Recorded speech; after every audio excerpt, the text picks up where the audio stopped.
Time is the measure of universal repetitiveness. All phenomena of nature are repetitive. All repetition is sequential. Time is an interval between the sequences of events. Were there no events, time would not be. If nothing happened in the universe, there would be no intervals. Intervals of time are illusions, which give birth to other illusions known as relations. Without intervals of time, relations would not be. Without relations, dimensions would not be. All dimensions are relative. Time is a dimension. Time is therefore relative. Time dimensions marks the periodicities of all phenomena of motion. Time belongs essentially to motion.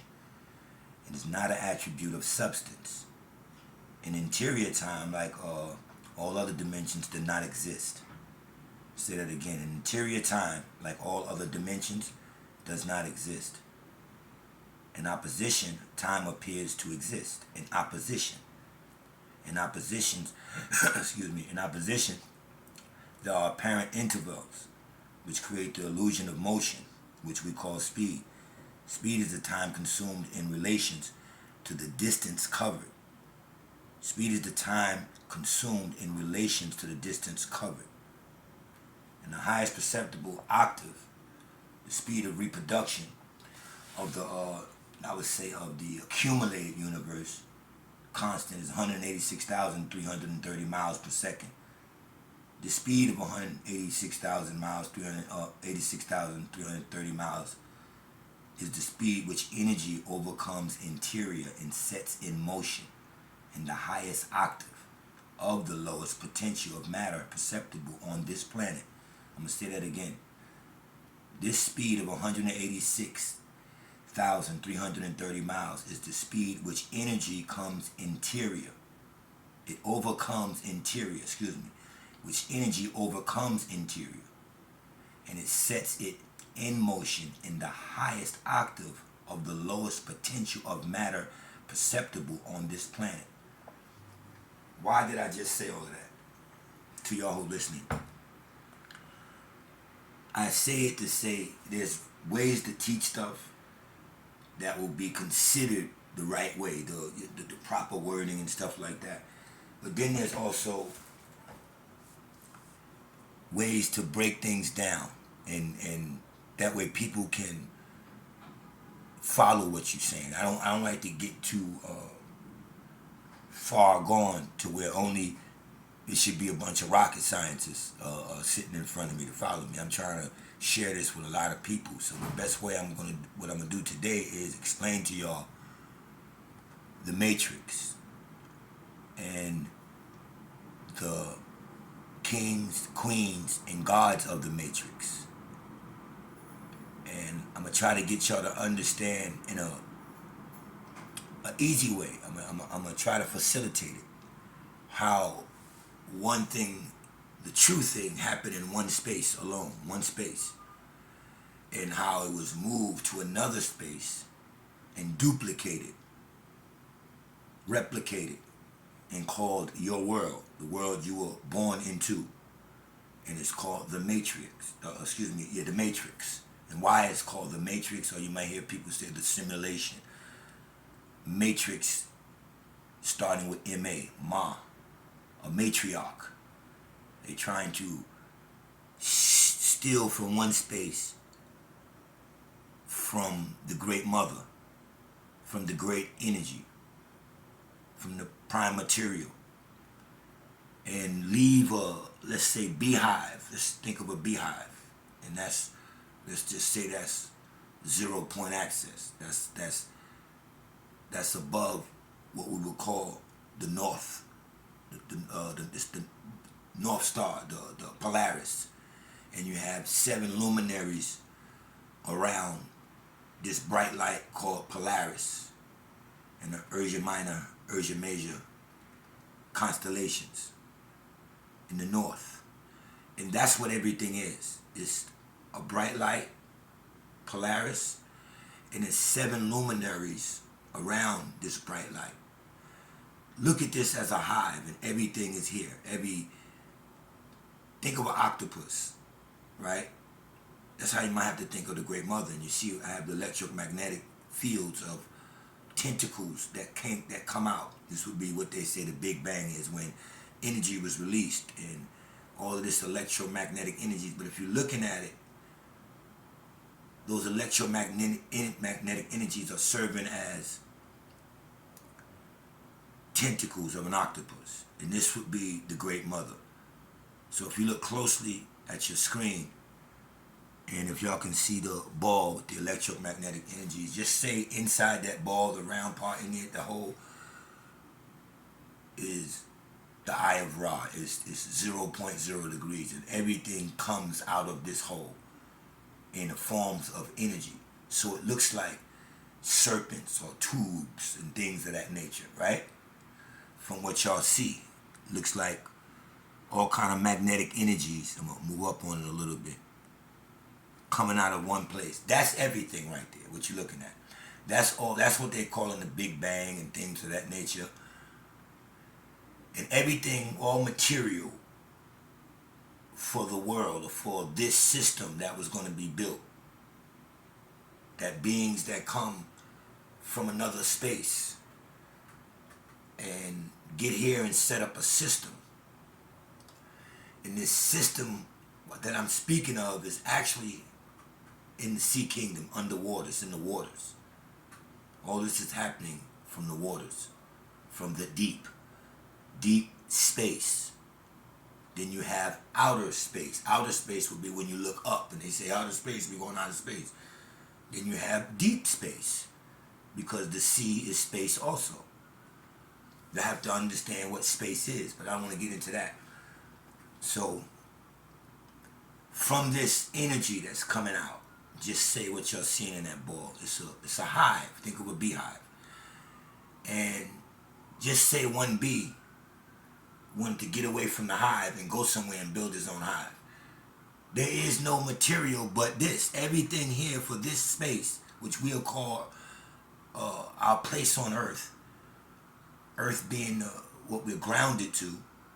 And then you have around the earth, like around your body, would be your torus field. It would look more like an hourglass. That if you can picture how an hourglass looks. Things of that nature. And that's when you hear a long time ago, if you picture an hourglass in your head, and you hear that the women way back, these women had these Coca-Cola shaped bottles, get to their waist, it just looked like an hourglass. The goddesses and things of that nature. Now, this energy, or we'll say beings, because these beings are energy that come out of this. A lot of things happen, and let's just say time went on, and things manifest out of this energy. Like if you pick a steak or piece of meat and you sit it in, you say you go to the store and you buy it, it's fresh. The date on it is like you got 3 weeks before it even go bad. But that day you sit it in the window, and you'll come back 2 to 3 days later, and a worm would just come out of that meat. Where did the worm come from? All of this energy produces things, self-generates things, and it will self-generate what we would call the first beings. So they would start calling these energetic beings gods and goddesses, and that word didn't exist here yet. That's no word for this example that I'm giving you, just coming out as energy. And again, go back to the queen bee, the mother of the beehive. Why do you think they use the bee, the mother? And it's a one thought. The queen mother rules everything. Her thought, her everything rules all those tentacles. The order comes out from the queen. And just say you have a bee or one of these electromagnetic energies that wants to leave the hive. But where would it go? It's nothingness there. Without, you are all the energy. To disconnect from one of those tentacles, you're going into your own space now of nothingness. So what do? So this is what happened when I was privy to read a lot of Hindu Veda doctrine, a lot of other doctrine or pantheism selected and given to me by certain teachers, that I was allowed to go in their place of religion or worship or whatever they call it, monasteries, temples, and sit and read for hours. And I would go day after day. You couldn't take none of the stuff with you, but if you got a good master teacher that vouches for you in his temple, you can bring an outsider in. And I was an outsider, but I had a Buddhist teacher, and he said I was now ready, in so many words, to meet the keymaker or the bookkeeper. In other words, I had rose to a status mentally where my Buddhist teacher said, "You're ready to read. You're ready." So he started inviting me to the temple, but I couldn't do no more than you can do in certain places here, is go and read the book, but you can't take it. It's too sacred. But I kept a lot of it in my head. I went over it universally. I didn't just believe, but it is what it is. And there's accounts there of what I'm telling you about, of a great happening, an energetic explosion that was first, something alpha. And it was not just alpha, it was masculine and feminine, which we would call androgynous, or your hermaphrodites. I'm not speaking of human beings right now. I'm speaking of energy beings coming into a formation, but having all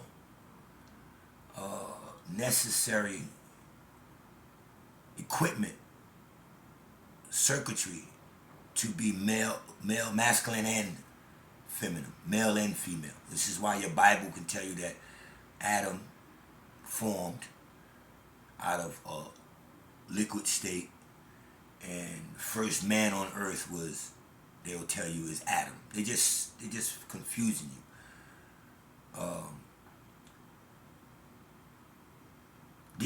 These accounts will lead you to know where the simulation or the matrix took place. So if this first Adam they're teaching you about formed, like I said, if any of this energy formed, right, you can go in that energy and get anything you want to build your world, your creation, because out of energy comes everything. You have a blueprint from this to do and build any way you want, any world you want, and how you want to build. Well, the Great Mother, built a certain way for where we were at. Let's just say in the dimension that we were at. And now let me make it simple for y'all. You all live in a house as brothers and sisters. You got a big 11-bedroom house. One of the siblings wants to leave out the house. Let's just say your father or mother acquired 100 acres of land. And that's what the house sits on, and everything else sits on there. Your barn, your farm, everything. One of the siblings want to leave this house. But once you get past the 100 acres that you don't control, that the mother controls and the father controls, meaning the androgynous being, which was mostly feminine, which was mostly because it had a womb. Because when I show you to look at that magnetic ball, this plasma ball presentation, you look inside that ball and you see the womb, the round. That's the round. And out of that is coming the energy. Y'all understand that? Out of that is coming the energy. So all the energy is coming from this hermaphrodite, or this, to make it simple, male and female energetic being, because that's what it was. This is how the Bible, and when that first energy forms, right? When that first energy forms, it still has everything in it. This is why in the Bible they say Adam was the first man, meaning the first thing that formed had everything in it. This is why you'll be able to go back into Adam and pull out an Eve, a woman. That story was backwards. Just say they're trying to teach you this. They're trying to teach you energies that came from the sea, that came from a hole, as you would see an octopus, and then an octopus shoots out all its tentacles. That's all there is. And one of the tentacles wanted to break away But after you try to break away, like one of the sons try to break away, once you leave the 100 acres, there's nothing else there because the energy didn't build nothing else. Now you're walking into space. You have to drop something in that space now to have your own world if you want to leave the beehive. So you want to leave the beehive to go build another nest. Who would you have sex with? You understand what I'm saying? Where would your DNA come from? So just say you go in, you get up that morning, you want to run away.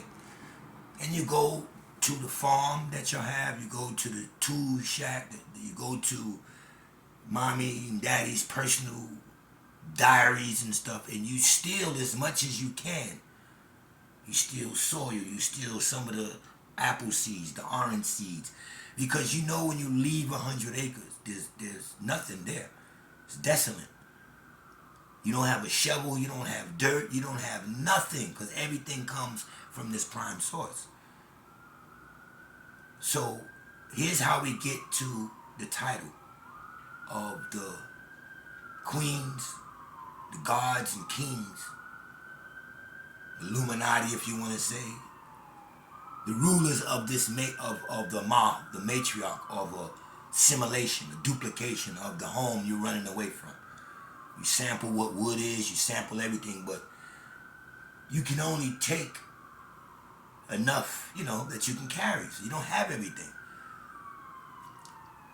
The moral to this is, from that energy, let's just say that self-duplicating energy, each of those tentacles now that came out could bring another tentacle of energy in. Let's just say that. And this is when you hear of the ancient hermaphrodites being asexual, meaning having everything in them to produce their own babies, self-sufficient. This is what this was. We were self-sufficient. We didn't need to leave the 100 acres. We didn't need to leave this energy of the mother, of the womb, of the sea that stirred the seas so that an opening could come and all this energy can come out. This is a woman having a baby. When you stir in the seas and you building a stir, and this will be the witch's broom. This will be why you have a witch with a pot, and this will be why we make soup. And you make soup and you pour all kind of stuff in it, different carrots, onions, you put your meat in it, whatever, then you stir it to make a soup so that all of that you put in could come together. They're separate, but they're going to work together as a soup. You understand? And this was the turning of the waters of this energy. It started turning. But it realized that it needed a dual pole. The turn wasn't going right. It needed a duality. So you just say, put another pole or another long spoon in the soup. We only needed one stir, that's the mother. But when you leave, you need help. So you get another side. You get a negative side, but negative having nothing to do with bad. Positive having nothing to do with good. It's just, when you turn the soup, sometimes you want to turn backwards to really get a good mix. Then you turn back forward again. Then you turn back the other way. It's one spoon, but it's turning left and right. You understand it? Really mixing everything up. And the being that left the hive realized that they have one thing, from the main source. Let's say it's a strand of DNA. Because here there's no strands of DNA but one. Everything is coming out one from the mother and still being one and producing their own one. It's like you come out of your mother, you get grown, you have a baby, you produce your own baby. Now that's my child, Ma. But it all come from Ma, the one. You steal a blueprint to get a two, to make a two-strand DNA. Jacob's ladder. Kundalini. Now all of that starts because you need a ladder or a road back to the house. Because you ain't stupid. So what you do, you steal when everybody is asleep, sample of everything to go out. Let's just say you went 20,000 miles in different direction. But you got everything from your house and you begin building a fake house, a duplicate house, a simulated house, so that the other children in the house you left, when they come to this world, they have a road back to the house, because this is you didn't build this. It's like leaving popcorn. You know, when you go somewhere and you drop peanuts or popcorn for that road back. Well, this energy, it's like a boomerang. It has to come back to the mama no matter what you go out and build. We all get in trouble, drug dealers, this and that. Mama, I'm locked up. Can you put the house up? Mama, you got an extra 1,000? My mama gonna pay for my lawyer. And, you know, go back. That's the thing of the mama's boy today. A lot of women look at it as crazy, but it's natural for you to boomerang back to your mother.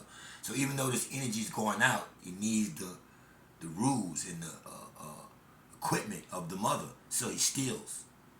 And this is sort of gets you mixed up in the Bible when the devil went astray and God kicked him out and all that kind of stuff.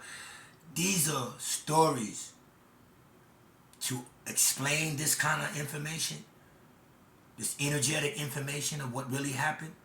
It's just like if your child come to you and say, Mommy, how did I get here? You're not going to sit and say, well, I was horny one night and Daddy took out his penis and his penis got sperm in and he put it in my hole, we fucked and you're not going to say that. You're going to give that child an answer that will suit that child. So welcome to Soul Future. I'm going to give y'all an answer about life that you've been wondering, about the energies and the cosmic and everything. Yes, there's one thing in one place. That's why it's only one truth. There's the North Pole. There's Polaris, and there's 7 luminaries around Polaris. Let's just say that's your 100 acres. Someone wants to leave that 100 acres. But if you leave, you got to take from the primary source, because everything is here. But when you go to hide this, because you're going to build a new world, nobody will never find out about this energetic story and these beings and about real atom atoms. A real atom atom would turn out to be a man named Adam. But in your story, that Adam will be first, because in this energy thing, this atom is first until you break it down to a zigga, quart, zeta, and all of that kind of stuff. And you finally can go to what they would call atmos, when you just can't cut an atom anymore.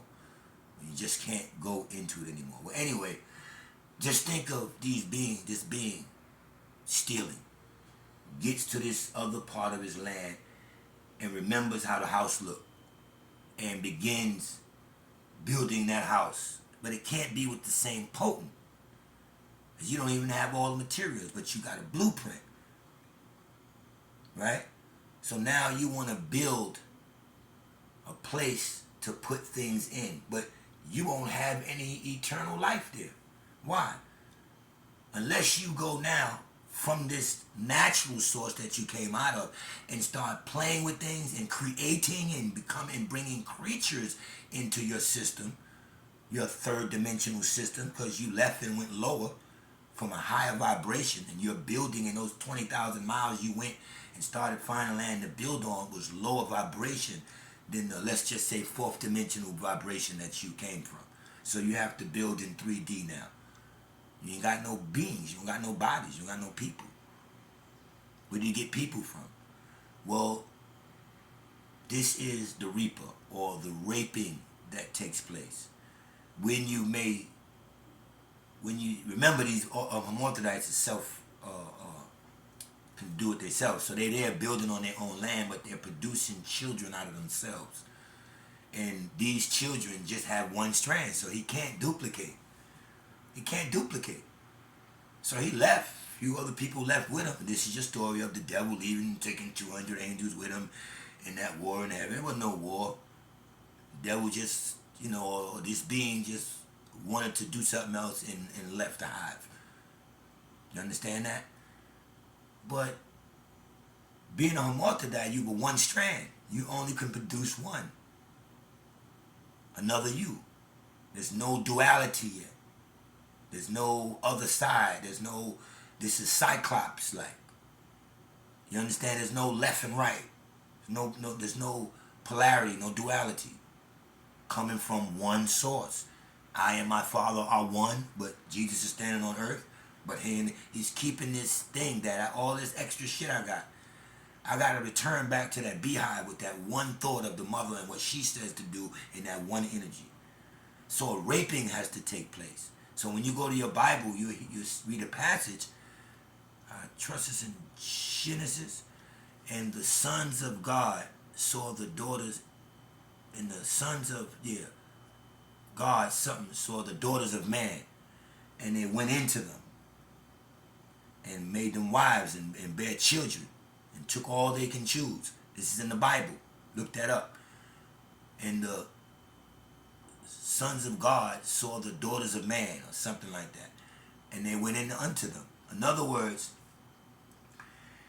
when they went and started realizing that they have to go back to the house